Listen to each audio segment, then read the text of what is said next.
Los hechos y personajes de ayer y hoy. La historia del Paraguay como nunca te la contaron. Paraguay Eterno. Analizamos el pasado para comprender el presente. Rememoramos los acontecimientos y sus protagonistas. Desde ahora, en Monumental, Paraguay Eterno, con la conducción de Juan Marcelo Cuenca. Muy buenas tardes a toda la gran audiencia de Radio Monumental. Iniciamos una emisión más de Paraguay Eterno. La historia del Paraguay como nunca te la contaron. Yo soy Juan Marcelo Cuenca y estoy gustoso de reencontrarme con toda la gran audiencia de este programa que va de 14 a 16 horas acá por la 1080 AM en su año 11 ya de difusión histórica y cultural. En la fecha de hoy se conmemora un hecho histórico que marcó el proceso democrático del Paraguay, que marcó la historia misma de los últimos 30 años. Y hoy se cumplen 25 años de un hecho trágico y doloroso como lo fue el magnicidio, el asesinato del profesor doctor Luis María Argaña, que en ese momento estaba ejerciendo la vicepresidencia de la República, un líder republicano indiscutible de gran trayectoria política que lastimosamente hace 25 años perdía la vida de manera cobarde en un atentado, y que posteriormente a ello suscitó un levantamiento popular ante la indignación que sufrió el pueblo ante los hechos que ocurrieron, y por supuesto unos antecedentes que venían ya desde el inicio del gobierno de ese entonces, en 1998, del ingeniero Raúl Cubas. Vamos a estar hablando de todo eso. Al cumplirse 25 años tengo el gran honor, un gran privilegio de poder contar aquí con la presencia del expresidente de la República del Paraguay, el doctor Luis Ángel González Macchi, a quien le quiero agradecer por haber aceptado la invitación de estar aquí con nosotros en Paraguay Eterno. Buenas tardes, presidente, ¿cómo estás? Bueno, estimado amigo Juancito, con mucho cariño y el debido respeto, y de hablar de un tema tan importante para la historia paraguaya, la historia política paraguaya. Y justamente aquí te estoy trayendo, digamos, este testimonio político, revelaciones de un presidente, de Luis Ángel González Macchi, para que lo tengas. Y bueno, creo que le diste unas ojeadas para hablar de este tema, no podría decir apasionado, sino tan delicado, sí, y de tanta tragedia política nacional, porque el marzo paraguayo fue una tragedia. Entonces esto es para vos, con un pequeño homenaje, y perfecto para hablar de esto, y a ver, porque ahí seguramente vos me dijiste ya 17 años, ¿no? En esa época, exactamente. O sea, eras un niño, entonces, que andaba por las plazas jugando al fútbol. Sí, así mismo. Y después sos abogado, ¿no? Te recibiste de abogado, entonces entre colegas vamos a entendernos. Gracias, doctor, por la gran oportunidad de tenerte aquí en el programa. Y ya que mencionaste justamente en esa época tenía 17 años, no obstante, ya a punto de recibirme del colegio ya tenía también una conciencia de lo que estaba ocurriendo en mi país. Tenía uso de razón. Tenía ya uso de razón. Sigo teniendo. A veces se va un poco, ¿verdad? Sí, pero bueno.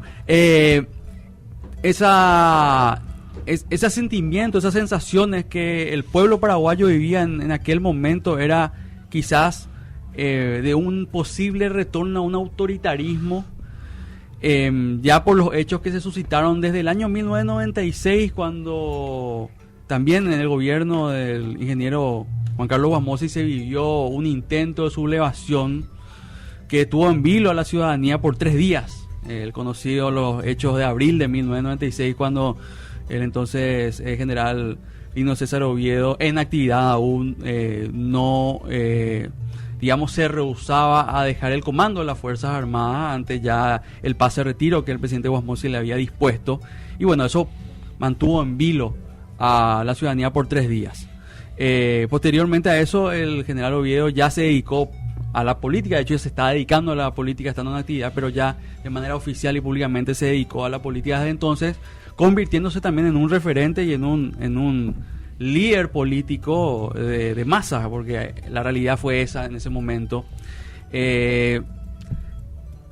La persona protagonista política, creo yo, de mayor relevancia, de finales de las últimas décadas del siglo pasado, fue el profesor doctor Luis María Argaña, quien ya tenía una gran ascendencia política en los últimos años del régimen de Alfredo Stroessner. No obstante, ya él, como líder de la bancada colorada en la Cámara de Representantes, y habiendo tenido varios cargos donde fue demostrando su liderazgo partidario también, una de las figuras más importantes que tenía el Partido Colorado.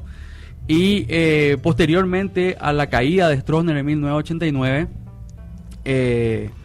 él se vuelve quizás la persona más importante y a quien la ciudadanía veía probablemente como gran conductor de la primera magistratura en un futuro, que lastimosamente en el 92-93 fue también en uno de los casos más tristes también de nuestra historia política, porque hay que decirlo también, cuando la voluntad popular se roba, también por supuesto es algo que afecta totalmente a la vida republicana de un Estado, y eso sucedió también con el profesor doctor Luis María Argaña, lastimosamente.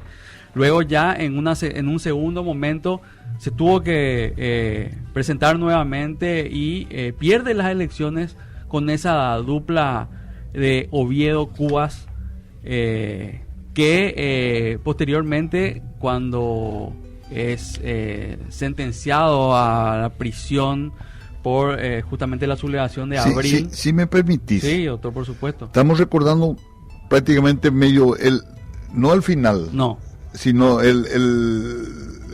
bueno, en lo que recayó todo el marzo paraguayo. Lo que queremos recordar es el marzo paraguayo. Exactamente. Pero el marzo paraguayo fue el 24 de marzo. Empieza desde el 23 ya 23, con la muerte de Argaña. Con la muerte de Argaña. Exactamente. Y fue el 26, el marzo paraguayo realmente que contamos, viernes, que queremos contar. Sí. Pero realmente este proceso sí, en que desencadenó la triste muerte de los 9 jóvenes en la plaza I de Argaña, empezó ya cuando empieza el abdismo. Ahí está. El audismo, que es en 1978, sí, cuando se hacen las elecciones de uno de los organismos auxiliares que antes se llamaban muy importantes, como el Consejo de Abogados Colorados, ¿no? El candidato del abdismo y los candidatos del tradicionalismo que se llegó a todo. Desde ahí empieza imagínate, 78. Sí. Pero el marzo paraguayo fue en el 1999. 99, sí, ¿me entendés? Sí. Entonces, prácticamente este libro que te estoy entregando,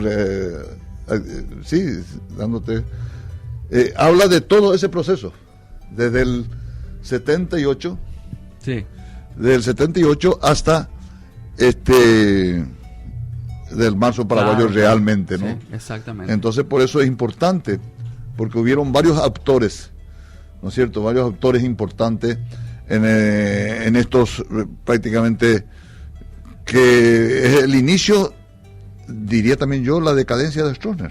Exacto. De su autoridad. Sí. La unidad granítica desapareció. Sí. ¿No es cierto? Sí. Cuando apareció el abdismo y el tradicionalismo y porque cuando esos los organismos auxiliares de la Junta de Gobierno, que no la tenemos más ahora, estaban los organismos auxiliares como Blagaray, Ignacio Apañe, que eran de la juventud, sí, los ingenieros colorados, los economistas colorados, los abogados colorados, todos eran organismos auxiliares muy importantes partidariamente. Y las elecciones de estos organismos auxiliares eran trascendental en la marcha del Partido Colorado. Así es. Y bueno, eso que decía es importante, doctor, porque la figura de Argaña dentro del tradicionalismo era, digamos, fundamental, y ya desde ese momento asumió una postura que fue abriendo camino para formar posteriormente el Movimiento de Reconciliación Colorada. De ese año que te estoy mencionando, hay que resaltar que no solamente existía Argaña. Claro. El líder del tradicionalismo era Juan R. Chávez. Juan Ramón Chávez. Juan R. Chávez, que era presidente del partido. Exacto. El segundo, sí, estaba Argaña. Sí. Y en tercer instancia ya estaba Ángel Roberto Seifert, ¿no es cierto? Sí. Y después en el cuarto podemos hablar de Carlín Romero Pereira. Sí. Estos ya eran, yo te estoy hablando desde 1978, de las elecciones del Consejo de Abogados Colorado. Sí. Y estaba don Juan Esteche Fanego, el secretario Rubén Stalin, el secretario Juan Roque Galeano, que eran secretarios muy allegados a Juan R. Chávez, todos eran artífices del tradicionalismo, ¿no es cierto? Nosotros siempre nos recordamos, lógicamente, de las primeras figuras, sí. Pero había en el campo. Y después veníamos los mandos medios, ¿no? Sí. Como Julio Fanego, presidente divisional de Huicuí, Letradito Ibáñez, ¿no? Sí. Presidente divisional de San Pedro. De todas esas personas tenemos que recordarles, porque fueron artífices de la política y del tradicionalismo, que fue el movimiento, digamos, que quiso frenar, digamos, el empuje de la juventud, que reunía, sí o sí hay que recordar que reunía los jóvenes alrededor de Mario Audo Benítez, ¿no? Sí.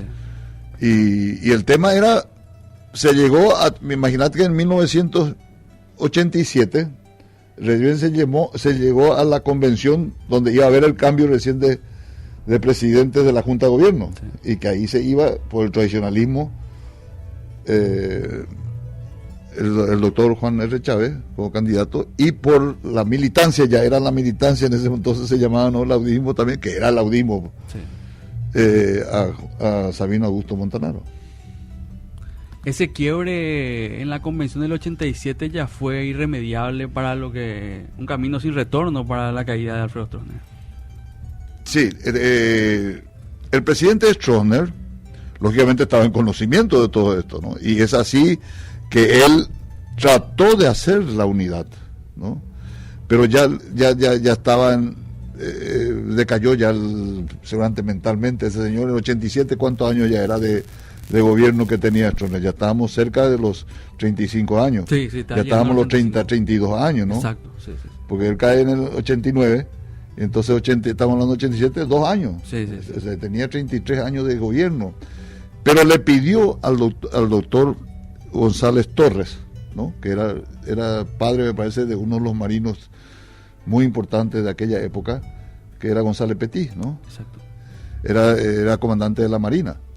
Y entonces le pide a este señor, mayor, respetuoso dentro del partido, para que trate de hacer la unidad entre el audismo y el tradicionalismo para esas elecciones de convención. No quería, el presidente Stroessner no quería. Ya no era la unidad granítica que se bebía en años anteriores, en la década del 70 y esas cosas. Y entonces fue así que no se logró. Entonces el presidente Stroessner le pide, según lo que sabíamos nosotros en esa época, yo en el 87 yo tenía 40 años ya, y pues yo soy del 47. Entonces Stroessner le pide a Sabino Augusto Montanaro que encabece esa lista del audismo. Que vicepresidente segundo Mario Audo, vicepresidente primero Mario Audo, perdón, vicepresidente segundo J. Eugenio Yaquet, que en ese entonces ya era, en 87 estamos hablando, ya era reemplazante de mi padre en el Ministerio de Justicia y Trabajo, que fue en el 83. Mi padre estuvo hasta el 83 como ministro de Justicia, y Yaquet ya tenía 4 años, ¿no? Del 83 al 87, 4 años de ministro de Justicia y Trabajo. Y el vicepresidente tercero era Adán Godoy Jiménez, que en ese entonces era ministro de Salud Pública. Entonces estos dos movimientos, ¿no?, ahí se resquebrajó realmente la unidad partidaria, o el estronismo. Doctor, bueno, es muy interesante leer este libro que ya publicaste hace muchos años, ¿verdad? 2007, Testimonio Político, sí. Revelación de un Presidente. Y lo importante también de que quienes hayan estado ocupando cargos tan importantes de autoridad dejen también sus memorias ya de hecho. ¿Por qué? Porque son base para investigaciones, estudios que se puedan realizar sobre nuestra historia política, social, cultural, etcétera. Lo que yo puedo encontrar aquí fueron datos sumamente importantes, como lo que está dando respecto a cómo se fue nucleando parte del partido ante tanta mayoría de actores, ya que ya ante la creciente acefalía del único líder, ¿verdad? Iban empezando a buscar otros espacios o ocupar espacios, y bueno, se empezó a dividir mayormente el partido y el gobierno, por supuesto. Ahora bien, posteriormente a eso, ya por una cuestión también... En esto quisiera yo resaltar un poco también, no para llevarme toda la bandera a mi favor, sino que recordarle a mi antepasado, claro, que yo no era ningún improvisado en política. Yo de los 7 años, porque en el golpe de Estado hecho por el gobierno, por Stroessner, digamos, y su acompañante fue en 1954, y yo tenía 7 años y vivía en la casa de mi abuela Lola, que fue la primera mujer colorada, digamos, en el Senado. El Senado, la primera senadora de la nación, y la primera que fue ¿cómo te voy a decir? Cuando se hizo el cambio de la Constitución del 40 por la del 67. La Asamblea Constituyente. La Asamblea fue la primera convencional mujer, bueno. Ña Lola, ¿no? Y madre del comandante Hugo González, comandante de la Marina, y durante 25 años edecán del presidente Stroessner de Marina. Y el doctor Saúl González, ¿no? 18 años de ministro de Justicia y Trabajo, más presidente digamos, ¿cómo se llama eso? Él era director de Tacumbú. Ya penitenciaría, Justicia y Trabajo. Justicia y Trabajo, sí. También. Y también fue su jefe de policía en el 58, cuando Duarte Vera era.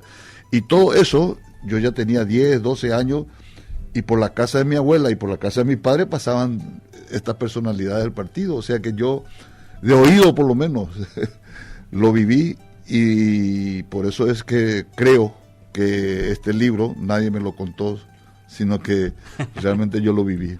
Otra cosa importante que leí también y me parece importante de mencionar aquí es que aclarar que nunca quisiste ser presidente, ¿verdad? Y estando por un motivo también, hay una razón para todo, y bueno, se te eligió como presidente del Congreso de ese entonces por un motivo, ¿verdad? Porque por aglutinar simpatía y liderazgo también. Recordemos también que anteriormente fuiste diputado. O sea, hay una carrera política grande, claro, importante, ya que convencional de la Constitución del 67. No, 92. 92, sí. de la nueva Constitución. Claro. Del 92. O sea que, y realmente nuestro candidato a presidente era el doctor Luis María Argaña, no había ninguna duda de eso. Es así que cuando se ocurrió el golpe ya en el 54 no se sabía. Eso recién en el 54 a la madrugada Rodríguez le planteó a Argaña. 89. Perdón, 89. Sí. El golpe de 89, Rodríguez ahí le plantea a Argaña, mira, Lilo, porque eran muy amigos de ellos, dice que le dijo, porque eso nos contó ya Lilo, mis comandados, llámese el coronel Oviedo, el coronel Regisanguina y otros, digamos, de primera línea del comando de la caballería en aquel entonces, y del tercer cuerpo de ejército, o del primer cuerpo de ejército, era el cargo que tenía Rodríguez cuando ocurrió. Entonces, ahí le dice, mis comandados me piden, ya que varios soldaditos murieron, nosotros, mi general, creo que debíamos de plantear a los civiles, al doctor Chávez y al doctor Argaña, que nosotros iniciemos este proceso del 89, y en el 93 serías vos, Luis María, el que le dijo el general Rodríguez, serías el candidato nuestro. Y así vino el doctor Argaña y planteó, y ahí recién se supo que el candidato, digamos, iba a ser el presidente de la República en reemplazo del general Stroessner, iba a ser el general Rodríguez. Ya. Los mensajes de la audiencia voy a leer ya, y les invito a que nos sigan escribiendo 0981-124-880, 0981-124-880. Hola Paraguay Eterno, soy Augusto Casabianca, cada sábado escucho el programa. El marzo paraguayo del 99 es único, no hay otro como el de ese año. El marzo del 2017 no fue tanto como el del 99, es algo que podemos contar lo del Congreso, la quema del Congreso, sí. Pero justamente yo estaba pensando esta mañana que el marzo de paraguayo de 1999, digamos, a partir de ahí se habla de un marzo paraguayo. Antes no tuvimos otro marzo paraguayo realmente. Que yo sepa, nunca escuché. Solamente el de la fecha que estamos recordando hoy. Exacto. El aniversario, digamos. Así mismo. ¿Son cuántos años me dijiste? 25 años. 25, claro. 25 años. Y hoy pasó desapercibido. Yo no lastimosamente, creo que casi no leí en ningún lugar que se le dé la importancia al recordar cómo se recuerda, bueno, un 2 y 3 de febrero, que obviamente tiene otra magnitud total, pero también yo creo que lo del marzo paraguayo, estando recién 10 años después de la caída de Stroessner, otra vez un hecho tan traumático como vivió el Paraguay, la muerte, el asesinato de un vicepresidente, el asesinato de jóvenes en la plaza. 9 jóvenes, sí, señor. De manera alevosa por parte digamos, no, parapoliciales o equipos paramilitares, más los policías también. O sea, fue algo horrendo, fue algo horrible que vimos, y fueron 25 años nomás, podemos decir también, porque no es nada otra vez dentro de la historia, ¿verdad? Entonces, no, lo único que se sabe del marzo paraguayo que eran oviedistas los que incurrieron en esos asesinatos a los jóvenes, ¿no? Exactamente, a los jóvenes, claramente. Y lastimosamente ante la pasividad de las fuerzas del orden, porque en ese momento quizás fue una de las primeras veces también que se transmitía en vivo en televisión paraguaya, un hecho que convulsionó tanto. Ahora es fácil, ¿verdad?, por los medios de comunicación que hay, pero se transmitió en vivo cómo iba pasando las cosas en la plaza. Totalmente. Impresionante. Bueno, voy a leer otros mensajes de la audiencia. Excelente programa. Nos dice Jorge López. A ver, otra cosa más. Max Duarte también, que nos escucha desde Londres. Sergio La Rosa también nos está escuchando. Bueno, la audiencia que está siempre presente, 0981-124-880. Hola, muy buenas tardes, Paraguay Eterno. Voy a seguir leyendo los mensajes. 0981-124-880, número de WhatsApp.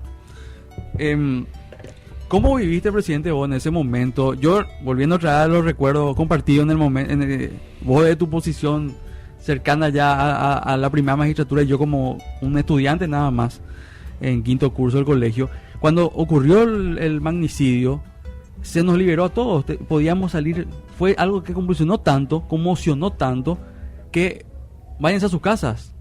Tuvimos que salir a nuestras casas, irnos. Y la frustración y el dolor que había en la ciudadanía era real. Por eso cuando hoy, y esto lo digo a título personal, hay personas que quieren desmerecer o empezar a decir estupideces respecto a lo que ocurrió el 23 de marzo con la muerte de Argaña, es porque no estuvieron ahí.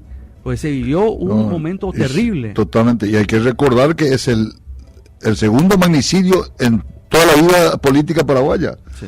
¿No es cierto? Estamos hablando del presidente Gil, sí, ¿no? Que fue allá en 1887, me parece. 70 y algo. 77, perdón. 77, sí. No, 87. 77 y después la del doctor Argaña. Son los dos únicos magnicidios. Sí. El Gil, presidente de la República en aquel entonces, sí, y el doctor Argaña, vicepresidente de la República. Bueno, una vez que acá hubo una cuestión, como estábamos hablando, estamos un poco desordenados, pero estamos yéndonos hacia básicamente el tema central de lo que ocurrió y los antecedentes. Condenado, Lino César Oviedo es inhabilitado para ser candidato a la presidencia, y es ahí como Argaña toma la posta y surge como candidato a vicepresidente por haber sido el segundo, por haber sido el de mayor cantidad de votos, segundo a mayor cantidad de votos detrás de Cuba en las internas. Claro. Y ya había poquísimo tiempo para la campaña.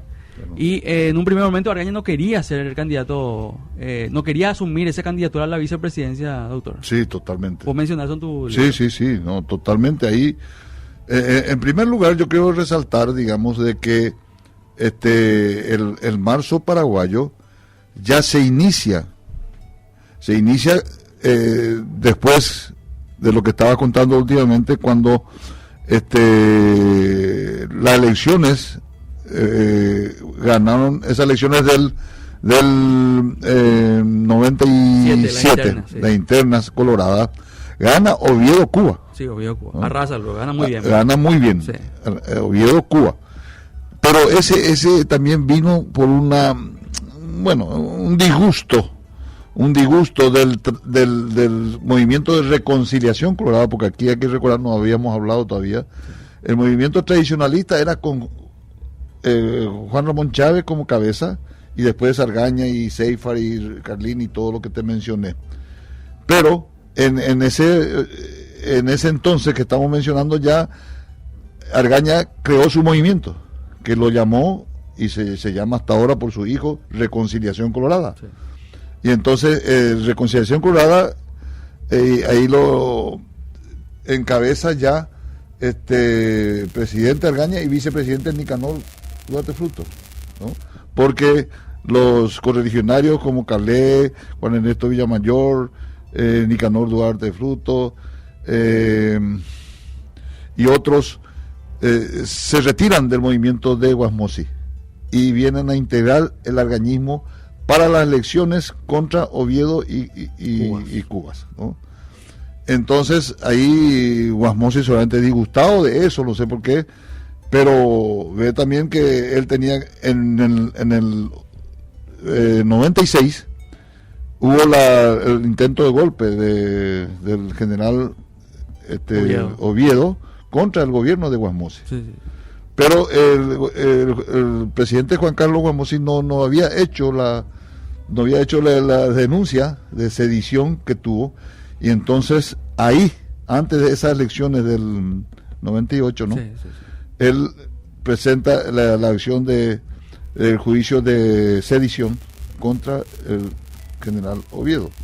Entonces ahí la justicia lo retira, y los estatutos del partido que había mencionado vos dicen de que si el presidente ganador no puede ser elegido, digamos, por un problema judicial, que es el caso por la muerte, o por la muerte, su vicepresidente, que en aquel entonces era el ingeniero Cuba, debe ir a la presidencia, y aquel presidente de la otra lista más votada, que fue el doctor Luis María Argaña, sube a la vicepresidencia. Y ahí el doctor Argaña, que tenía un comando más o menos de 25 personas que eran del interior, de la capital, él convocó y no quería aceptar la presidencia, la vicepresidencia, acompañar, claro, al ingeniero Cuba a una lista colorada.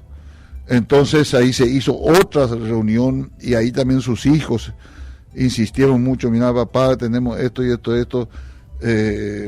Todos sabíamos que el doctor Argaña tenía mucho más capacidad política que el ingeniero Cuba, y creíamos que iba a él poder no gobernar, sino que manejar, incidir. Y en forma democrática, digamos, claro, al presidente Cuba, para que eso se estabilice, porque sabíamos y estábamos creidísimos que el general Oviedo no iba a aceptar jamás que las órdenes sean de Cuba, sino que sean las órdenes de él, claro, del general Oviedo en aquel entonces. Exacto. Es que ese fue el tema. Mirando de lejos, capaz lo que nos vivió en ese momento no se dan cuenta, pero el pensamiento desde el día uno fue ese. Incluso el eslogan de la campaña, tu voto vale doble, ¿verdad? Votaba a Cubas y se le libera a Olinio Oviedo. Correcto. Que fue 3 días después de haber asumido ya el 18 de agosto, ya sale la orden, el decreto por el cual se le libera a Olinio Oviedo, y ahí empieza rápidamente una crisis bastante profunda en el gobierno. Correcto, sí. Es ahí digamos, que dentro de esa crisis es donde el ingeniero Cuba convoca a su hermano, al capitán Cubas, marino, que ya fue candidato, o sea, fue su ministro de Industria y Comercio inicialmente. Pero cuando el ingeniero Cuba va y lo libera de la cárcel al general Oviedo, entonces él se disgusta con su hermano y se retira. Pero cuando ocurre todo lo del marzo paraguayo, vuelve. Le dice él: hermano querido, estoy en una encrucijada, estoy solo, vení y dame una ayuda. Y ahí nuevamente el capitán Cuba acepta el Ministerio del Interior. Volviendo a lo que pasaba el 18 de agosto de 1998, apenas 3 días después de haber asumido el poder Raúl Cubas Grau, 3 días después de haber asumido el poder, Raúl Cubas Grau, 3 días después de haber asumido el poder, Raúl Cubas Grau, 3 días después de haber asumido el poder, Raúl Cubas Grau, 3 días después de haber asumido el poder, Raúl Cubas Grau, Sí, señor. Con ese decreto, bueno, básicamente, que es un decreto totalmente inconstitucional, de hecho, y que el propio Congreso Nacional empieza a hacer los trámites y a tomar las medidas como para tratar de volver, reencauzar un poco la institucionalidad del país. En ese sentido, ingeniero, doctor, hay que recordar nomás que yo ya era presidente del Congreso. Ya era presidente del Congreso. Ya era, exactamente. Fui elegido sí. En las elecciones que se hizo para presidente y vicepresidente. El doctor Argaña me puso pues yo ya había sido diputado nacional del 93 al 98. Y en el 98 él me propone como primer senador por el Movimiento de Reconciliación Colorada. ¿Eso te sorprendió, doctor? Me sorprendió un poco, sí, me sorprendió un poco porque habían personalidades como Juan Roque Galeano, Bader Rachilichi, dirigentes mucho más antiguos que yo en el partido y ya fueron ya diputados, claro. Y fueron senadores. Sí, me sorprendió. ¿Y cuál es la explicación? ¿Encontraste una explicación a eso? Y la juventud. La energía. La juventud, ¿no? O sea, que o sea, en un momento dado, el apoderado del movimiento era de Walter Bauer. Sí. Él era el único, Diógenes Martínez. Y después tuvo problemas con el doctor Argaña por el tema de las elecciones de 1992, las elecciones con Guamosi, lo nombra a Walter. Entonces después Walter necesitó una ayuda más, porque el volumen de trabajo era... Entonces el doctor Argaña me nombra como también apoderado del movimiento. Entonces yo estaba en primera línea también y prácticamente en... ¿Jefe de campaña también, doctor? También, jefe de campaña, lógico. Nos nombran los dos como jefe de campaña. Y entonces, bueno, yo 87, 89, sí, yo ya estaba con 52 años. Para el 99. Para el 99. Bueno, ¿cómo estaba conformado el Congreso? El oviedismo no tenía una mayoría. ¿Cuándo eso? La oposición y el argañismo eran una mayoría ya, digamos, no digo consolidada, pero sí más visible. Cuando lo que pasó fue que hay que hacer un poco, retrotraer un poco al 92, cuando el ingeniero Guamosi, todo se sabe que la elección del 92, el doctor Argaña y Ibáñez, su vicepresidenta en aquel entonces, fueron ganadores de eso, ¿no?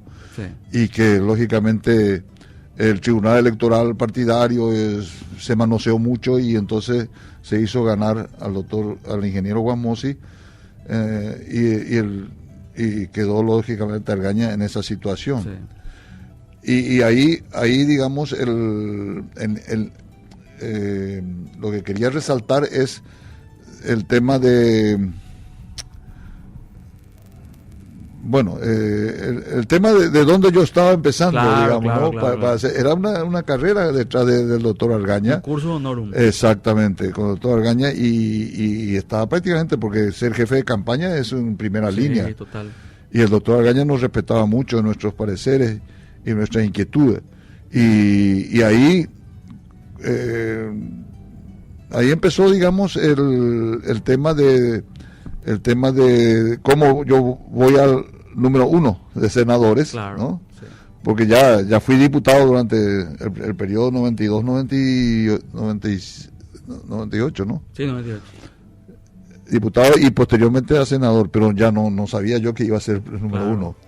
Y ahí ocurre que, porque en el 92, a eso me quería ir, sí. En el 92, el doctor Argaña no presentó una denuncia en la justicia, el Tribunal Electoral. Dice, no, yo no quiero, como Colorado, no quiero interferir las elecciones del presidente. No quería perjudicar al partido, ¿no? Sí. Pero sí, digamos, no íbamos a apoyar al gobierno de Guamosi, y no apoyamos. O sea que claro, se firmó un acuerdo entre la Reconciliación Colorada y los liberales, ¿no? Y ahí se eligió en primera instancia para presidente de diputados al señor Pancho de Vargas, como presidente de diputados. Y Encuentro Nacional, que era Euclides Acevedo, el candidato, vicepresidente primero. y el doctor González Maqui como vicepresidente segundo por él. Y así durante 3 años iba a ser diputado. Sí, sí, sí. Pero al año siguiente, de 23 diputados que ingresamos por la lista de Reconciliación Colorada, solamente quedamos 8. Se fueron todos al guamosismo. Al guamosismo. Sí. ¿Y cuándo empieza el oviedismo a tener esa fuerza también en el Partido Colorado? Apenas terminada la crisis del 96 y se lanza la política del Lino Viejo, ya el oviedismo ya... Claro, porque dentro del Partido Colorado estaba pues ya ¿cómo te voy a decir? La carátula del Batará, ¿no es cierto? Claro. Entonces los colorados, que eran también oviedistas, estaban más con Oviedo que con Guamusi. Sí, exacto. Sí. ¿Entendés? Y entonces el general Oviedo en principio no le gustó la candidatura de Guamusi. Pero dicen que el presidente de aquel entonces, el presidente Rodríguez, le dijo, ¿cómo no me vas a acompañar? Claro, que vos sos mi edecán, vos sos mi mano derecha, que esto, lo otro. Y fue así que nomás el general, aquel entonces comandante de la caballería, Oviedo, hace caso a la indicación del general Rodríguez. Ahora volviendo al Parlamento del 98, sí. que tenía que ser 98-2003, claramente, bueno, ¿cómo estaban constituidas esas mayorías? Porque el oviedismo no tenía una mayoría per se propia. No. El candidato para ser presidente del Congreso era Apreyar. Babi Apreyar, me parece el apodo de un amigo que en ese entonces era oviedista. Y la oposición estaban apoyando mi candidatura, digamos. Entonces ahí tuvimos la mayoría entre Reconciliación Colorada y liberales, porque no tenían confianza en el futuro gobierno, ni en el actual gobierno de aquel entonces de Lino Oviedo. Por los motivos que explicamos anteriormente, justamente que se creía que iba a ser un gobierno títere, que iba a ser un gobierno dictatorial. Totalmente. Y Walter Boer fue presidente de diputados. Walter Boer, presidente de diputados, y yo presidente de senadores. Porque eso fue, hoy pensando, 25 años después, fue fundamental. Claro. Sin esas mayorías no se iban a poder trabajar en un proceso de juicio político. Pero antes de hablar del juicio político, porque me parece importante saber que el Parlamento, el Congreso Nacional, trató de quemar instancias exigiéndole al presidente Cuba que retroceda. Totalmente. Como dijimos, en 3 días, o sea, el 15 de agosto fue el juramento y el 18 de agosto va y lo libera ya con eso que había dicho el ingeniero Cuba de que tu voto vale doble, ¿no? Sí. Entonces, ahí es donde, digamos, ¿cómo te iba a decir? Se sigue ese acuerdo que hubo con los liberales en el 92, ¿no? Sigue más o menos para el 2003, y que tenían más, o sea, no hablábamos un lenguaje antidictatorial, democrático, y tenían más fe y confianza en nosotros. Ya. Tenían más en común. Teníamos más en común, exactamente, y eso lo decíamos abiertamente. Y además porque el doctor Argaña, esto es muy importante, a fines del 98, ¿no? A fines del 98, ya Cuba y Argaña en el Poder Ejecutivo, a fines, exactamente el 24 de diciembre, Navidad, Año Nuevo, Navidad, el doctor Argaña, en una reunión que convocó ahí con los líderes de la oposición, el doctor Laíno, Guillermo Caballero Vaga por el encuentro, los jefes de movimientos, más o menos 10, 15 personas, ahí él no es que propuso, sino que dio a entender que él, si llegara a ser presidente de la República por un A o B C motivo que le ocurriese al presidente, o renuncie el presidente de Cuba, él dice que el gobierno debería ser un gobierno de unidad nacional, que no se podría reconstituir o reconstruir, o no sé cuál fue el lenguaje exacto, que diciéndole que si no habría una unidad de la ciudadanía toda y de los partidos políticos que están en el Congreso, como Encuentro Nacional, Partido Colorado y Liberales, no íbamos a reconstruir la nación, y que íbamos a pacificar la nación, porque esto con este problema actual que tenemos, y con otro marzo paraguayo, lo que sea, o golpe de Estado, esas cosas, no vamos a poder reconstruir el país. Y fue él realmente el que hizo, no fui yo. Claro. Al asumir como presidente. Claro. Yo traigo, lógicamente, lo que mi líder, el doctor Argaña, había propuesto si él llegaba al gobierno. Por eso es que nuestro gobierno fue un gobierno de unidad nacional. Sí. Vos te recordarás que Tito Sayer fue nuestro canciller, Sí. del gobierno colorado, digamos, de González Maqui. El ministro de Agricultura fue el senador Wagner, liberal. El ministro de Industria y Comercio fue Guillermo Caballero Vargas, presidente del Encuentro Nacional en aquel entonces. Y ministro de Justicia y Trabajo fue del Encuentro Nacional el doctor Silvio Ferreira. Y después los 6 otros ministros, porque había 10 ministros nomás, ahora me parece que hay 40, 50. 10 ministros nomás había, 6 Colorado y 4 opositores. Y 4 opositores. Sí, que se dividieron otra vez en 2 y 2. Exactamente. Bueno, esa coyuntura permitió, ¿verdad?, esa experiencia de un gobierno de unidad nacional. Sí, señor. Los antecedentes hablan por sí solo en cuanto al temor de volver a tener un gobierno autoritario, pero con una violencia política aún mayor. Y como un presidente o lo que sea, que sea un militar. Claro. No volver al militarismo. El Partido Colorado no quería más volver al militarismo. Claramente. El doctor Argaña era antimilitar. Y los tradicionalistas que lo seguían, el doctor Chávez y el doctor Seifert y Carliti, eso también antimilitar.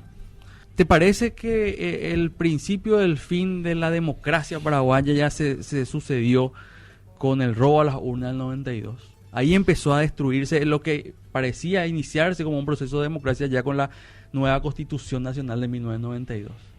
Uh-huh. ¿Qué pensás al respecto? Ahí nace, repetime la pregunta exactamente. ¿Te parece que con el robo de a las urnas, el fraude electoral contra María Argaña del 92, sí, se le da una estocada de entrada ya a la nueva Constitución, a la democracia que estaba empezando, estaba recién en ciernes? ¿Te parece que fue así? Y al militarismo, el autoritarismo total. Uh-huh. Claro, porque el que dio esa orden de seguir y acompañar esto fue el general Rodríguez y Oviedo, que participó, sí, del robo de las urnas, digamos, ¿no? Sí, porque sí, ahí lo manejó el doctor Podestá y Oviedo. Yeah. Otro episodio triste de recordar también. Lógico, horrible, antidemocrático totalmente.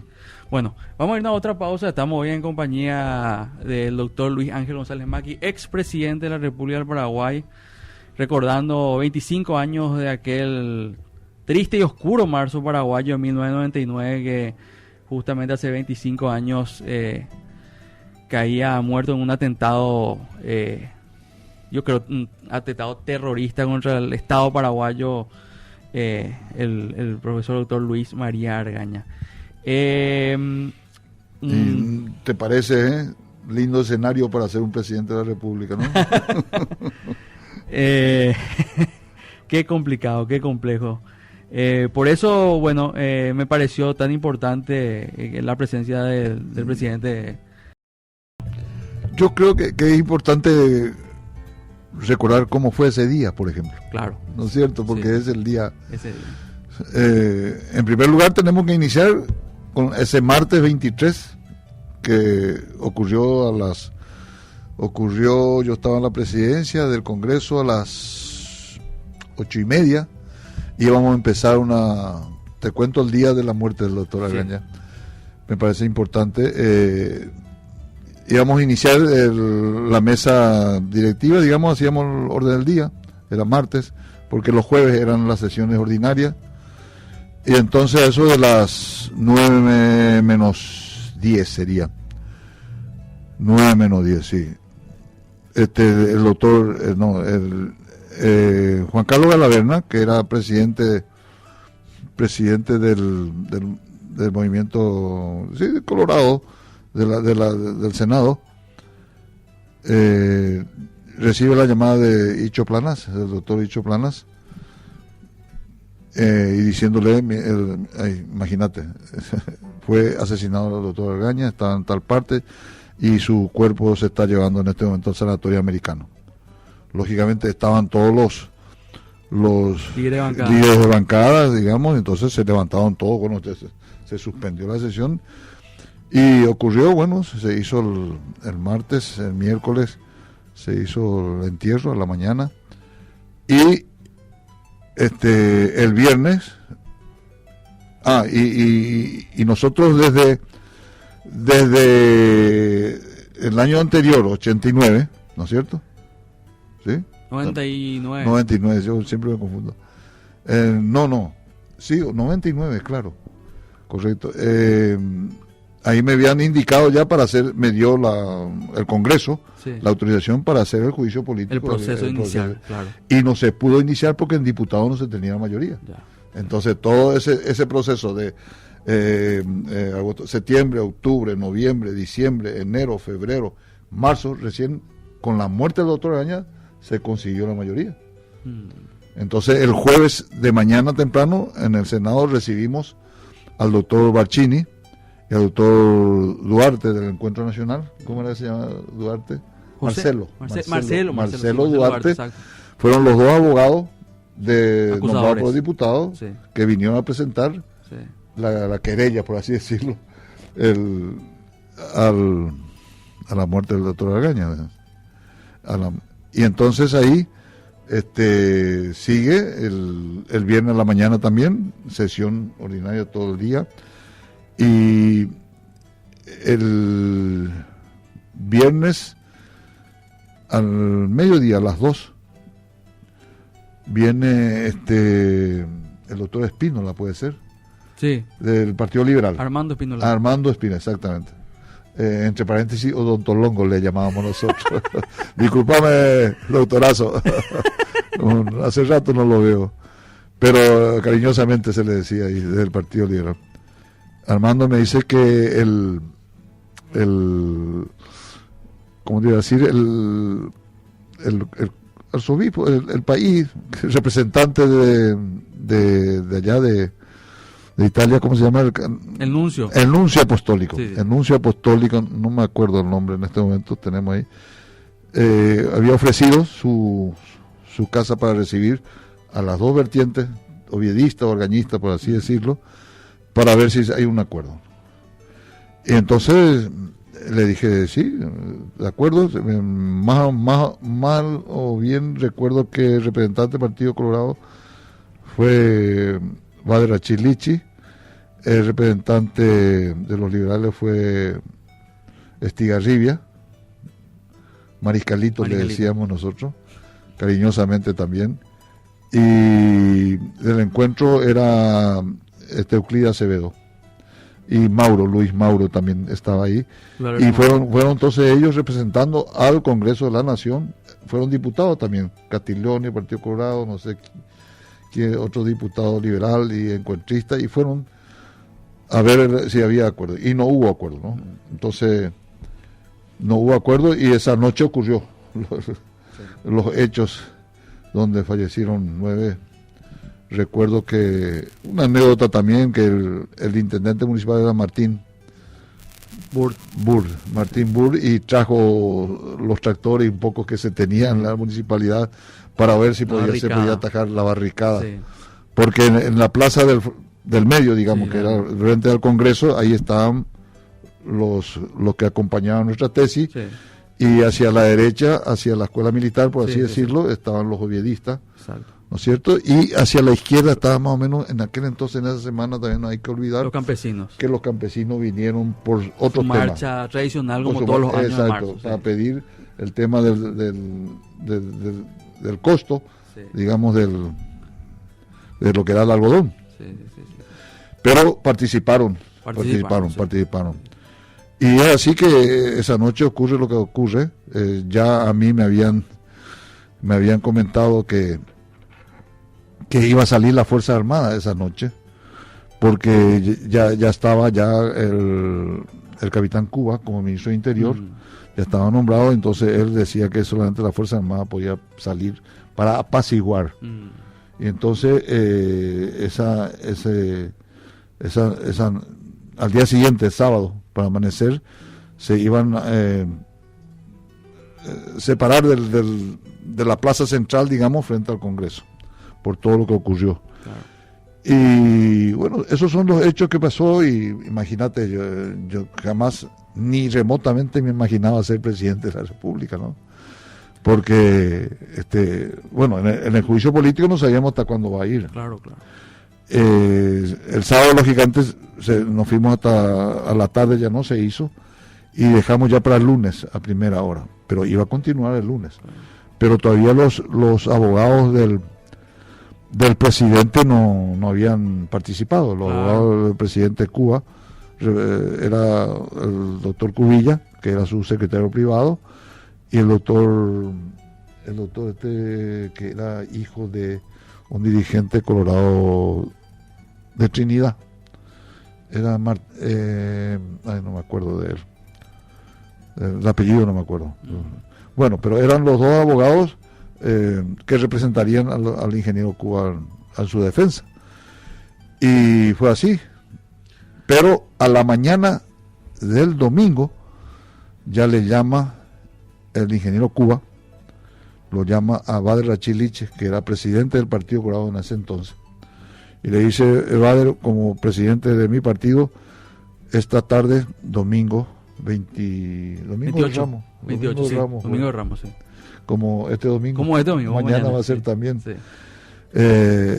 Mañana a las 5, o hoy a la tarde, a las 5 de la tarde te espero en Burusharoa. Y fue así que a las 5, imagínate que de ahí, de Burusharoa, salen Bader Rachilich, y le acompañó el presidente de diputados, Walter Bauer, y Juan Ernesto Villamayor, que era mi secretario general en la presidencia en ese entonces, y nos avisan ahí que, bueno, entonces automáticamente convocamos para las 9:30 reunión del Congreso, reunión extraordinaria, y fue así. Yo me parece 9:30, 10 menos cuarto estaba jurando como presidente de la República. Y doctor, ¿en qué momento vos te diste cuenta que estabas en sucesión para la presidencia? Apenas ocurre lo del doctor Argaña, vos ya dijiste: estoy en una posición jodida, ¿verdad? No. ¿O no pensaste en eso? No pensé, porque no pensé que iba a renunciar Cuba. ¿Y el juicio político? El juicio político iba a seguir, sí. Pero en el juicio era incierto otra vez, no era nada cierto. Lo más cierto era que vení Bader, te voy a entregar mi renuncia. Claro. Eso no estaba esperado, no estaban los planes de que renuncie Cuba antes de llegar No estaba. Porque la presión que tenía Cuba Grau era demasiado grande. Exactamente. Cuba Grau recién a la siesta. Porque con la muerte del doctor Argaña, él anuncia que se lo aprecia a Oviedo y se lo lleva al comando del regimiento. A la escolta del regimiento presidencial. Sí. Y lógicamente Oviedo se va, y al entrarlo ya entra sobre. No, yo no vine nada, vine a ver nomás mi situación judicial cómo está. Yo no estoy preso, no estoy detenido. Pero supimos ya el resultado de esa reunión después. Al salir Cuba de por ahí, dijo que ya yo me voy, yo renuncio. Y entonces le dijo Oviedo: anda vos por tu parte, y ya nos vimos. Entonces es ahí donde Oviedo llama ese famoso avión que va al Chaco, ahí Argentino. En Chacoí, Chacoí, ahí, en Chacoí, sí. No, cerca de Presidente Ayala, de ahí. Hay unas pistas, y ahí suben toda su familia en un avión y se va directamente a Buenos Aires. Sí.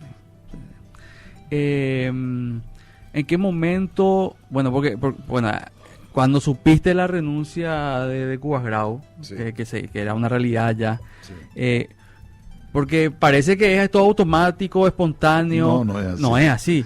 Pero, y recordemos también que no estaba todo esquematizado. Y el poder absoluto lo tenía el oviedismo. Sí.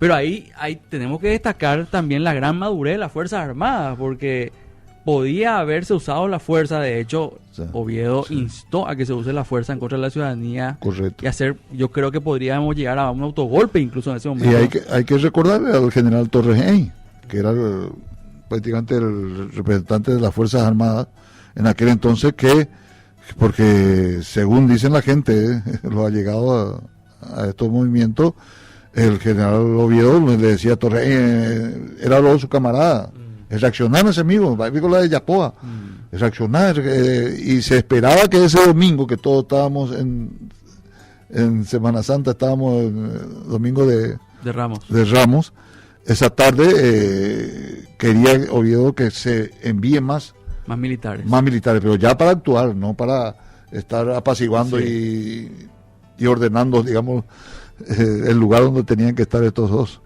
Y Torreín no cumplió. Entonces Torreín estuvo más informando a la embajada americana de las cosas que estaba realizando, porque la embajada americana estaba supervisando todo este proceso, que seguro, aunque no lo sepa en vivo, en directo, pero porque yo no estuve con ningún embajador ni nada reunido, pero sabemos que la embajadora americana sí se reunía con estos líderes. Mara Harting. Sí. ¿Cómo es? Harting. Correcto.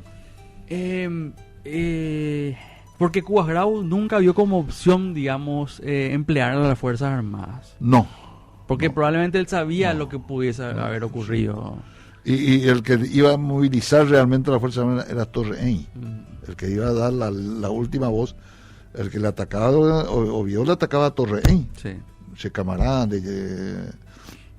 cuando se dice en guaraní, de Pereñeterín, arma de Pereñeterín. Sí. Es así. Qué complejo todo lo que se vio en ese momento. Totalmente. Y era, como vos decís, no estaba nada esquematizado. Sí. A la hora ocurría. A la hora ocurría. Lo del viernes, yo me acuerdo que me fui a la plaza el sábado a la tarde. Estaba llena la plaza, los alrededores. Ya fue después de la matanza, obviamente, del viernes terrible. Sí. La matanza de jóvenes. Y había una sensación de confraternidad, de solidaridad. Estaban también los campesinos. Correcto. Se entregaban alimentos. Había un sentimiento de hermandad, digamos, entre las personas. Correcto. Que estaban. Y de mucho dolor también. Sí. Pero ya, yo creo que se superó ya después de la matanza terrible del viernes. Sí. También mataron el miedo de la ciudadanía. Sí. Ya, la indignación y el dolor superó ya el miedo. O sea, la ciudadanía ya estaba para responder y para quedarse y resistir. Muchas de las declaraciones de los familiares de los muertos, de los jóvenes especialmente, porque casi la mayoría eran jóvenes de los 9, sí. Decían, no, mamá, yo no puedo estar acá en casa, ya que estaba cenando, que estaba merendando ese día viernes, digamos, sí. Yo no puedo estar acá. Sí. Entonces se iban y encontraron la muerte, ¿no? Muchos se escaparon de sus casas también. Increíble. Sí. Y también haciendo un paralelismo, yo creo que esa fue después del 23 de octubre de 1931, el marzo paraguayo, fue la matanza civil más grande que hubo, así, siendo responsable el gobierno, porque finalmente la policía, lastimosamente hay que decirlo, en ese momento la policía oviedista permitió que esas fuerzas paramilitares o parapoliciales del oviedismo actúen. Hay pruebas de sobra, hay gente condenada, etcétera, etcétera. Es triste recordar eso realmente, porque muchos jóvenes perdieron la vida, jóvenes que incluso tenían familia, jóvenes trabajadores, que creyendo y apostando en la lucha por la democracia, indignados ante el autoritarismo que se veía en ciernes, y también, obviamente, indignados ante la muerte del vicepresidente, porque eso detonó cualquier cosa que no se podía quizá detonar, eso detonó la muerte del doctor Luis María Araña. Para mí de toda la historia que vivimos, fue el resultado de una reacción ciudadana positiva totalmente. Porque si no ocurría, lastimosamente, la muerte del doctor Argaña y la muerte de estos jóvenes o conciudadanos, no se hubiera defendido la democracia como creo que se ha defendido. Voy a leer rápidamente algunos mensajes de WhatsApp, tengo muchísimos, pero por honor al tiempo nada más, no podré leer todos.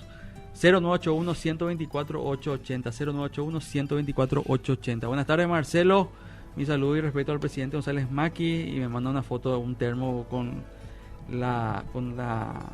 el escudo azulgrana. De los nuestros, entonces. No podía faltar un cerrita. No puede faltar. La arquitecta Elsa González, Interesante el programa, saludos al expresidente, dice la mamá de Luis María Duarte, la arquitecta Elsa González, le manda saludos. Buenas tardes, hermoso el programa Paraguay Eterno, un saludo muy especial al expresidente González Maki, felicitarle por su brillante posición sobre el marzo paraguayo. Te sigo escuchando, dice Toribio Acosta, muchísimas gracias Toribio por escucharnos. Buenísimo el programa. Acá dice, una anécdota para el doctor González Maki, mediante su abuela, la señora Doña Lola, se realizaron los arreglos de la iglesia de Villeta. Sí. Tony de Villeta. Villetana, mi abuela, Villetana. Excelente. Era maestra rural de Villeta. Muy buen programa, prestigioso y gran ilustre invitado, dice Fito. Gracias, Fito. Acabo de conectar al programa, muy bueno, dice, nos dice Luis Aguilera. El querido amigo Miguel Mendoza de Ciudad del Este nos escribe, éxitos por siempre, gracias Miguel, abrazo grande, querido amigo. Y bueno, muchísimos los mensajes que estamos escuchando, leyendo aquí. Recordar esos momentos tan tristes donde toda la ciudadanía estábamos tristes por todo lo que estaba pasando, me dice mi mamá, ¿verdad? 86 años tiene mi mamá, ella, que te comenté, sí, presidente, que me abrió la puerta ese día cuando llegué del colegio, hace 23, hace 25 años, llorando, como todos, ¿verdad? Nos sentimos... Con 17 años. Yo tenía 17 años, sí, en esa época. A ver un poco... A ver, son muchísimos los mensajes, se me pierde todo acá. Buenas tardes, Paraguay Eterno, le escucho atentamente desde Capiatá, dice Demi, gracias Demi. A ver, y bueno, siguen llegando los mensajes, 0981-124-880, 0981-124-880. Bueno, pero, seguramente la gente estará interesada, digo, porque... Hay otros libros del marzo paraguayo, se escribieron de muchos. Sí, hay, por ejemplo... Vos leíste de unos otros periodistas. Sí, Andrés Colmán Gutiérrez, por ejemplo, que escribió mucho sobre eso en otras oportunidades, pequeños materiales, ¿verdad? Pero muy interesantes también. Ah, qué bueno. Pero claramente es importante el testimonio que dejas, doctor, porque lo haces de una perspectiva... Como se dice... De la trinchera. De la trinchera. Persona. Y bueno, también con los antecedentes, ¿verdad? Que mencionar, porque es tan importante y entender para conocer todo el contexto que no fue un arribista que llegó a la presidencia de la República tampoco, ¿verdad? Porque parecería que es tipo de carambola, pero uno llega a ser presidente del Congreso por un motivo. Correcto. Y bueno, eso lo especificas muy bien, aparte de toda tu carrera política. Lo especificas muy bien en el libro. Bueno, entonces... en ese momento recién cuando estaba la renuncia de Raúl Cubas Grau, ¿te sentiste presidente de la República, doctor? Y sí, y fue alrededor de entre las 5 y las 9, en 4 horas. ¿Qué emoción experimentaste ahí? Y bueno, prácticamente le tuve que decir a Doña Susana, mi señora, que me traía un saco y una corbata, porque no tenía ni saco ni corbata, tenía una camisa. Lo de corbata no, porque fue la corbata del doctor Martín Chiola, que posteriormente era el ministro de Salud, un gran amigo, a toda la familia, mi recuerdo y mi respeto a don Martín Chiola. Y nada, prácticamente tuve que ponemos otro saco y otra corbata. La verdad, todo fue rápido, no había tiempo para pensar ni nada. Pero fue en el momento también que, ofrecí formalmente a la oposición, digamos, al Encuentro Nacional en ese entonces y al Partido Liberal, la constitución de un gobierno de unidad nacional. Y les di hasta el martes, por favor, que me envíen los ministros de tal y tal y tal parte, ¿no es cierto? Como habíamos recordado al ministro de Relaciones Exteriores, pues para el Partido Liberal, el ministro de Agricultura, Partido Liberal, el Encuentro Nacional con el Partido Encuentro Nacional, Industria y Comercio, y Justicia y Trabajo para el Encuentro Nacional. Y para el Partido Colorado quedó, vamos a recordar un poco al Partido Colorado, ¿no? Quedó, digamos, el ministro de Salud, Martín Chiola, ministro de Interior, que fue Walter Bauer, como fuimos los dos que estuvimos en primera línea, digamos, le pedí que me acompañe como ministro de Interior. Igual tenía muy buena relación en el Parlamento, y sabemos que el ministro de Interior tiene muchas funciones para trabajar con los otros partidos representados en el Congreso especialmente. Y el ministro de Hacienda, el gran amigo ya fallecido, Federico Sayas, un gran señor.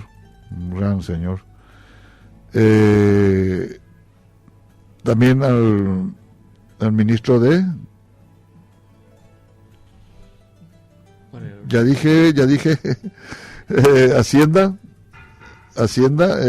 Salud, ministro de Interior, Sí.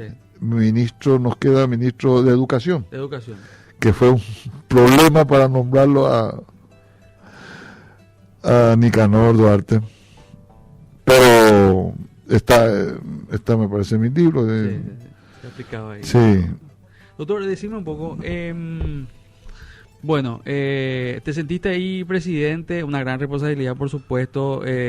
Yo creo que al momento de que ocurrió todo esto hecho, una semana que no habrás dormido probablemente, ya estabas preparado para lo que sea, así ya viste y viviste la muerte del doctor Argaña, ¿no? El gran líder, ¿verdad?, que tenía el movimiento de reconciliación del cual formabas parte, con quien te jugaste y en quien confiabas y en quien creías, y que yo creo que la gran mayoría del coloradismo y también de la ciudadanía confiaba en el doctor Argaña.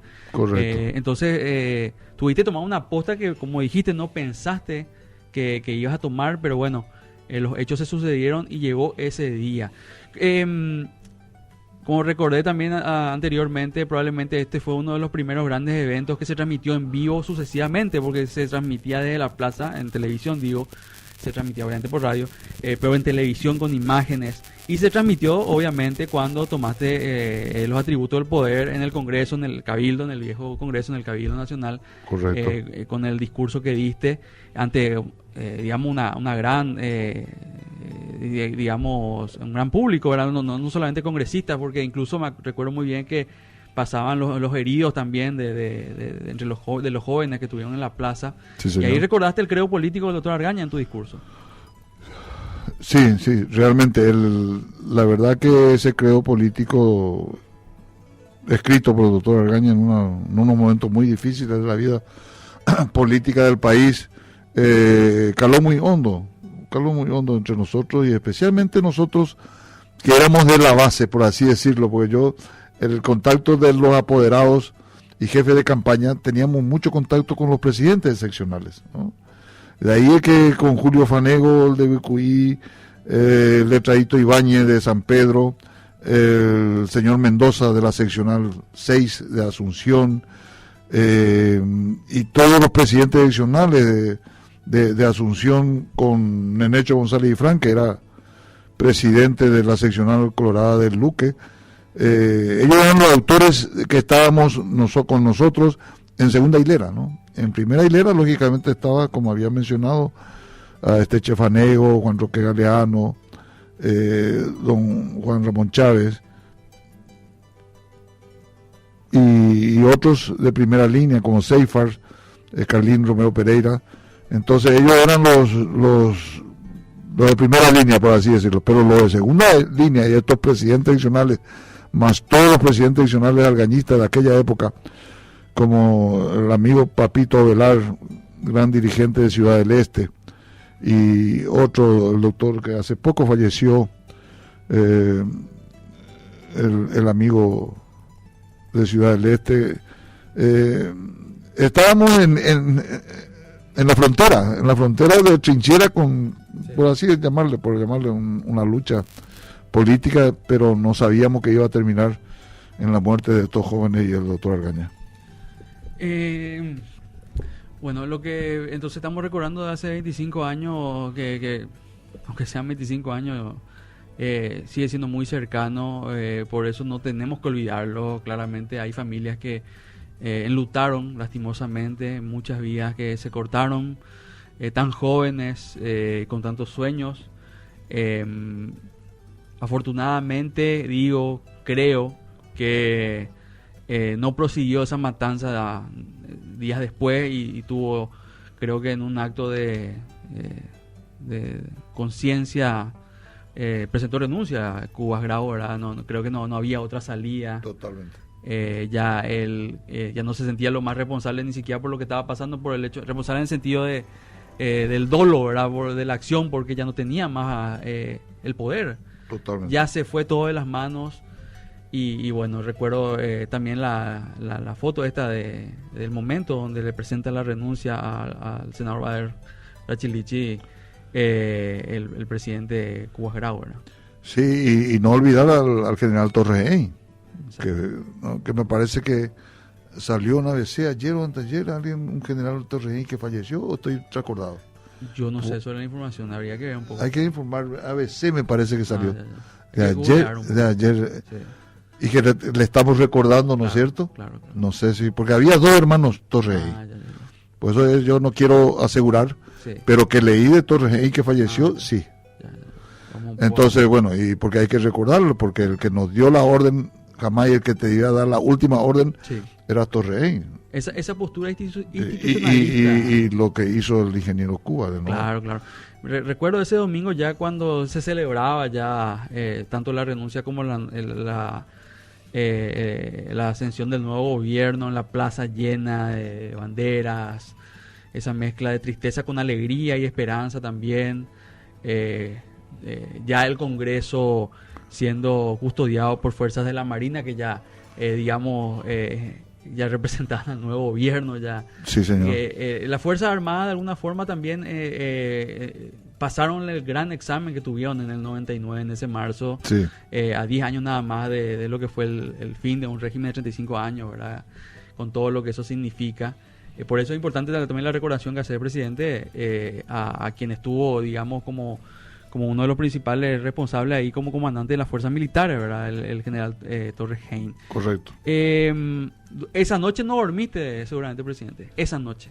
¿O ya dormiste por fin? La noche del domingo, Del domingo, ya. Que había jurado presidente. Sí. No dormí porque tenía que formar más a qué ministro, a qué ministro de Hacienda, porque la verdad, esto lo hicimos con el presidente del partido, como claro. debe ser, Sí. me parece a mí. Sí. El presidente del partido y el presidente de la República anteriormente era Juan R. Chávez y Stroessner lo que manejaban la palabra final, daban ellos, la palabra final, por así decir. Y en ese caso de los ministros y qué ministerio íbamos a darle a la oposición y a tal partido político, siempre lo hicimos con Bader Rachilichi. ¿En el palacio quedaste esa noche o te fuiste a Muricia? No, me fui a Muricia. No, perdón. Yo vivía en aquel entonces en Pasaje Cerrati, en el domicilio de la señora Susana, y en ese callejón que está cerca de Bucharoga, del regimiento, de escolta presidencial. Sí. Y todavía no. Yo en esa semana recién, porque yo no pensaba irme ni a Bucharoga. Yo tenía en construcción en aquella época, ahí donde estoy hasta ahora, a las Paraguayas, 640. Ahí tenía media construcción terminada, ¿no? Tenía 3-4 habitaciones. Y cuando voy y les muestro a los de seguridad, a las Fuerzas Armadas y Policía, eso, no, presidente, esto no tiene ninguna seguridad, me dijeron, ¿no? Y bueno, entonces tuvimos que ir a Bucharoga. Yo tenía las dos nenas, vivían conmigo, y Susana tenía 4 hijos, porque Jorge... Carlos Augusto todavía vivían con su mamá, y Pilar y María José, los hijos Saldívar, vivían con ella, y Martita y Julia. Martita tenía 6 meses, y Pajagüe, que le digo, y todos ellos, o sea, 6 hijos vivían con nosotros. Todo un cambio en la vida. Y la abuela Marta, que vivía también, todavía. Ya el doctor Hugo Galli había fallecido. Todo un cambio en tu vida resultó entonces este tema, doctor, también de hecho, ¿verdad? Sí, Gigante, totalmente. Gigante. O sea, no estaba de ninguna manera preparado para esa gran responsabilidad que es ser presidente de la República del Paraguay. Bueno, vamos cerrando, estamos llegando ya casi al final del programa. Voy a leer algunos mensajes, realmente muchísima audiencia se prendió, y bueno, eso creo que es lo que hace importante siempre. Te hace famosa voz. Hoy sí, presidente. Y como cerrista, sí. Claro. No, si la barra de cero siempre, los amigos cerristas siempre siguen Paraguay Eterno. Bueno. Bueno, acá justamente Rubén Ramírez, un saludo, otro hincha de Azulgrana. Claro, acá un oyente, no hay que olvidar a los mártires como Víctor Bernal. Exactamente, estamos hablando fuera de micrófono con el presidente y estamos buscando la lista de los mártires del marzo paraguayo. Correcto. Ellos no deben ser olvidados. Ellos de ninguna manera. No, el sacrificio que ellos dieron en esa plaza también.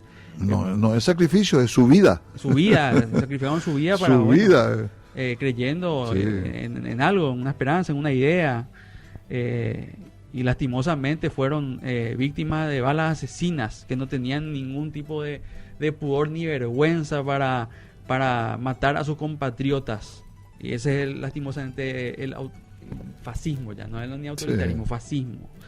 Bueno, a ver, no hay Filipini, excelente programa de hoy con un invitado de las trincheras de ese suceso. Felicitaciones. Postdata a los cerristas siempre presentes. Vamos a terminarlo en eso, presidente, ¿verdad? Saludo a tu entrevistado, dice mi mamá, tengo que darte los saludos también. Gracias señora. Extraordinario programa, mi amigo, para recordar y sobre todo tener memoria. Escuchándote desde Encarnación, dice César Báez. Gracias, César. Muchísimas gracias. Te estoy escuchando, dice el querido doctor Carlos González Morel. Abrazo grande, doctor. Y bueno, cada vez más mensajes están llegando. De ahora más, presidente, la siesta tenés que escuchar Paraguay Eterno. Los sábados, tu siesta podés suspender. No me va a dejar dormir los sábados. Bueno. Buenas tardes, qué gusto volver a escucharlo y qué tema brillante. Me anoto por si haya sorteo. No hay sorteo, Luisa Krug no dice, ¿verdad? No, lastimosamente no hay sorteo, Luisa, salvo que el presidente quiera sortear uno de sus libros y después vamos a ver eso, ¿verdad? Bueno, así es. Muchísimos los mensajes. Un mensaje final que quieras darnos, doctor, sobre esto que conmemoramos hoy, sobre lo que viviste después, porque te tocó obviamente un panorama, un escenario convulsionado, tomar un gobierno para el cual uno no estaba preparado en cuanto a su plataforma política y planificación, por supuesto que no es fácil, incluso para quien lo planifica después. Los sucesos y las circunstancias pueden cambiar en el camino, así que después de 25 años de lo que ocurrió, ¿qué reflexión podés dejarnos, presidente? En primer lugar, la vida de nuestros héroes, reconocer y llevar los sentimientos de recordación a la familia Argaña, a su señora esposa que vive y sus hijos, y a la familia de los 9 caídos ahí en la plaza, que realmente fueron los que dieron su vida, ¿no? Y que defendieron la democracia. Y también recordar, digamos, en este momento, de que hace 23 años prácticamente, ¿no? Del 2000 hasta el 2023, que en ese año 2000 tuvimos que sortear un intento de golpe. Exactamente. Que fue muy importante en nuestra decisión política y de seguridad llevar a los miembros de las Fuerzas Armadas, como ser la caballería, a todos retirados de la capital para no tener ese temor y ese poder a unos pasos de nuestras casas. Sí. Y mediante eso creo que tenemos por lo menos 23 años de paz, y que donde la democracia se puede fallar, crecer, disminuir, pero no teniendo golpes de Estado, y nuestra decisión sea a través de los votos. Es una democracia sólida, y pueden haber errores, como hay errores en todos los sistemas políticos, pero creo que habiendo una tranquilidad de no existir más golpes de Estado y no poder dormir noches tranquilas, hoy recordamos en esta fecha para todos los autores materiales y morales del marzo paraguayo, gracias por ser tan democráticos. Muchas gracias, presidente. Muchísimas gracias por tu palabra. Y recordar también que lo que habías mencionado en tu discurso cuando asumiste el poder, asumiste la presidencia ese domingo 28 de marzo del año 1999, cuando después de leer el credo del doctor Luis María Argaña también mencionaba que... Y recordar que fue Domingo de Ramos. Domingo de Ramos, exactamente, como mañana. Que venganza no, justicia sí. Correcto, porque recuerdo que esa mañana a las 11 de la mañana yo me iba a la oficina del Senado a las 11 de la mañana ese domingo porque tenía que recibir a la periodista esta de CNN, Patricia Yanot, porque le dije, señora, sábado, porque el sábado estábamos en sesión, sí. este sábado no me puedo ir. Mañana a las 11 de la mañana le espero acá. Y me fui justamente y vi Domingo de Ramos y entramos todos en la catedral. Entramos, escuchamos ahí el mensaje del Señor y fue muy importante para mí agradecer estar en Domingo de Ramos. Y imagínate asumir la responsabilidad del gobierno paraguayo un día Domingo de Ramos. Impresionante. Muchísimas gracias, doctor. Muchísimas gracias por tu palabra, por tu presencia hoy en Paraguay Eterno. Te vamos a tomar la palabra si es que se puede, ¿verdad? Para en otra oportunidad tenerte acá con nosotros y que nos comente un poco eso que mencionaste al final, que creo que es muy importante también porque tuviste que atravesar también un intento de golpe de Estado. Yo recuerdo muy bien. Y bueno, en un episodio bastante, como siempre aquí en nuestro país, suceden cosas sui generis y bueno, una de esas fue el ataque al Congreso por parte de un tanque, ¿verdad? Y tuve también que resistir un juicio político. También. que es el golpe de Estado que hacemos los democráticos. Los democráticos. Excelente, doctor. Muchísimas gracias por tu presencia en Paraguay Eterno, doctor Luis Ángel González Maqui. Bueno, entonces quiero también enviar mi saludo especial a Calé Laverna, por favor, que fue el cabecero del juicio político, mi gran amigo. Después le dije, no, está perdonado, Calé, le dije. Y visto que ahora que es sí, tiene un programa para Calé se llama. Muy interesante. Ahora ya quiero tener mi programa también Calé, personal. Un abrazo a todos los amigos que me están escuchando. Muchísimas gracias. Estuvimos así hoy en Paraguay Eterno en este programa sobre los 25 años del marzo paraguayo con el expresidente de la República, Luis Ángel González Maqui. Muchísimas gracias nuevamente al doctor